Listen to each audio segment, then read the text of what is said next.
Өнгөрсөн бямгаараас эхлэн өсөглөн зарлаад байгаа. Шалтгаан нь намын дарга Намбарын их баярыг хууль хүчнийхээ сонгуульд нэр дэвшүүлэхгүй байна гэж үзэж байгаа юм байна.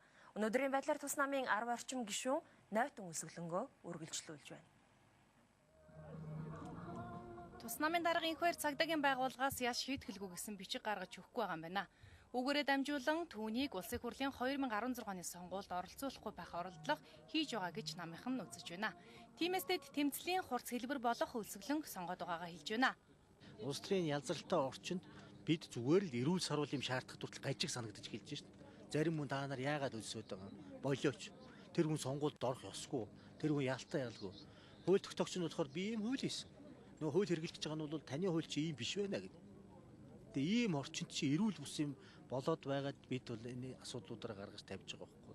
Уг нь 76 хүн үлсгэлэн зарлана гэж байсан ч ганц нэг нь орон нутагт ажиллаж ява.